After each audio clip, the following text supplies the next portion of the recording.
Oh. Uh-oh. Right. Hang on, let me just turn this down. Okay. Hi boys. Day, I'm Monty. So, this is a bit of a personal thing just to you two to start with, and then I want to say something to Mum as well after. It's not going to be part of our regular filming routine, but it's some things that have to be said, that I've always wanted to say. I'm to put on record as saying. So, right, well, Christmas is coming, unfortunately, because all the adverts on TV. Asda, I think it's Asda, is saying the best Christmas yet. Well, Benny and I, Mickey and I are dreading it. Yeah, really dreading it, as usual. I've dreaded the last 20th, I think this is the 20th. Because Christmas is you two. It is Day and Monty. And it's you are there. It's Christmas, you're part of it. Anyway, I'll talk to Dave first, if I may. Alright, Dave-o. I gotta be honest, until a couple of years ago, I always felt that in all of this, all the bust up and, you know, the 20 years now coming up of not speaking, I always felt that you weren't against me so much as somehow opting out of it, going for an easy life with no conflict, not having to take sides.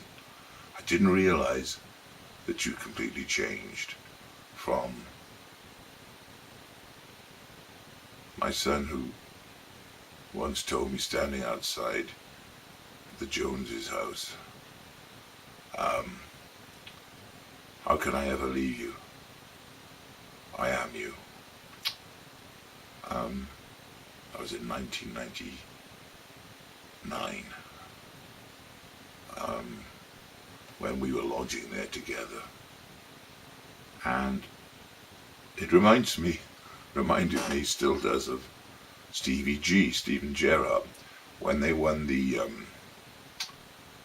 European Cup, when Liverpool came back. Was it 3-0 down, something, won it 4-3, something like that, in 2005. And at that time, speculation was rife about Stevie G's future. You know, he was going to leave Liverpool and go on to some bigger and better club. At the time, don't think Liverpool were having a great time. I think that the Championship League win was a sort of against the run success for them. So there was, as I say, speculation about his future and where he was going. Interviewed after the match,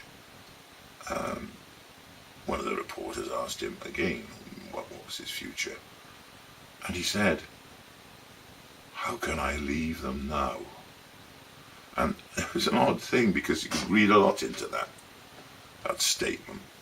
It wasn't him saying, just, how can I leave them now, when we're all having such a wonderful time enjoying the success. It was him saying, God, how the hell can I leave them now? I mean practically, how do I actually do it? It was a problem, maybe. You know, I think it was a sort of mix of the two. Anyway, Ben told me a couple of years ago, I said, well, how's David and what does he say about me these days? And like I said, I always felt that you were kind of being neutral and sort of drawing back from everything. But then think Ben did one of his hopeless things. Well, not hopeless. I don't mean Ben's hopeless. I mean the things he did and said to try and help me and to try and get the situation healed, fixed. We're never going to succeed because, and I knew that, because unless we were all together, and it still is the same, it's never going to work until we're all together. What we're doing now is we're talking to a fourth wall. We're talking to nothing. I know we're recording it and it's going out on YouTube, but there's still no reply, you understand? You know, there's nothing coming back, and it is a cruel and it's not a human thing. Anyway, he said, oh, David said, I owe nothing to the man. What was it, Ben? What did he say? I owe nothing to the man. I owe nothing to the man. And then, when you went on to try and plead my case, he said, oh, come on, Dad's horrible. We all know what he's like. He'll never amount to anything. And then I've forgotten the rest, but along similar things in that vein. Now, okay, first of all, let me say, I remember the day you left. It was in Fisherman's Cottage, and I just had news that your mum had the injunction against me extended yet again, taking it up to 4 years, and I was in a hell of a state. It meant being cut off, not being able to talk or approach my sons again for that period, for I didn't know how long. It was an open-ended injunction. It was 4 years.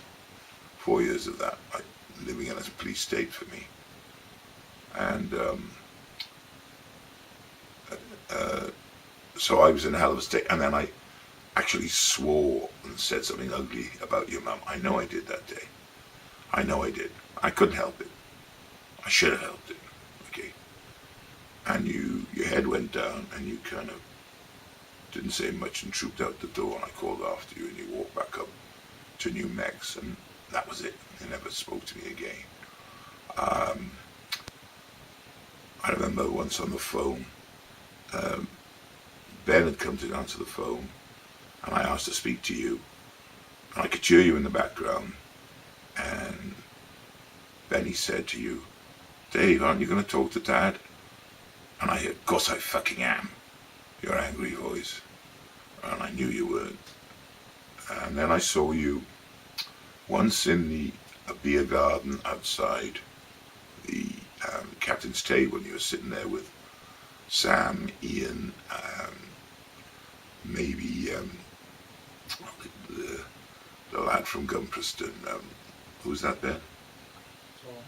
Tom, Ben, his name? Can't say his name, can you really? Oh no, sorry, of course I can't, I beg your pardon. Tom from Gumpreston.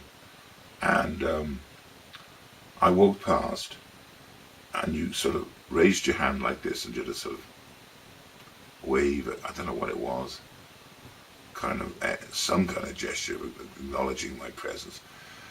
I was going down to do some shopping, and I couldn't say anything.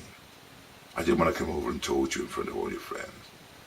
I just looked at you and walked on. Now, whether you construed that as me turning against you, or whatever, I don't know. Well, it wasn't. It was just me being hurt, shocked and heartbroken. And then another time in Lawnswood, I was already parked up waiting for Ben to come out, and you arrived in a car, in Mum's car I think, and in the back you were with Franny. I didn't get a glimpse of her, and Tom, and I just looked at you with a stone face as you walked, because I just didn't know how or what to say. I felt alien. I mean, the old thing about somebody who's being bullied, yeah, they end up thinking there's something wrong with them. It's their fault. And I was in that kind of mind frame. I'm not making excuses, I'm telling you the truth.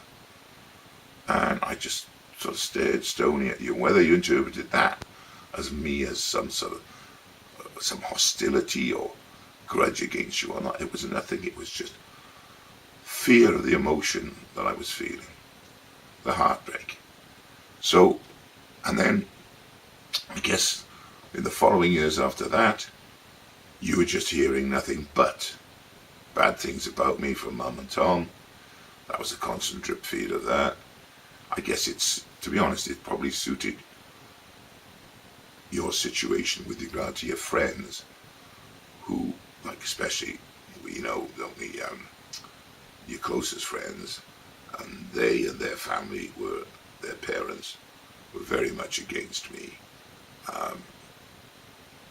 You know, and I'll be honest, you know, I wasn't exactly thrilled by them. So it all felt, nature abhors a vacuum. So you've ended up coming to hate me, believing all the things you hear about me, that I'm some sort of raving monster. You know, I spent 20 years as a raving evil monster trying to get even and this, you know, it's just not true. You know, it's unreal. So I'm saying to you, Dave, you're out of order. Okay, you're wrong. If you came here, all you get is a hug and a kiss. I'll probably give me a heart attack from the sheer magic and excitement of it. Yeah. But you're out of order with the way you think it. It's wrong. I think it suits you. It has come to suit you to think like that. Right. I love you, Dave. I just love you. And I want you to be here. Benny wants you to be here. I want us to be together. Obviously, it's not going to be very often. And no playing of violins. I've not got long now. Okay, I've not got long. So it all counts. It's all precious. Okay, I said this is the out of the ordinary to what we intend to film. Okay, but and in our what's it called? What are we calling ourselves? Oh, Death Row Daddy and Green Mile Mickey. You know, it's a lurid, sensational title, but it's got some element of the truth of our situation in it. Okay, I think I've said a lot there. Before I talk to Tom and then to Mum, I'm going to switch off and have a glass of water. Cheers. It's the red one, Ben, is it? Yeah. Oh, it's still saying record.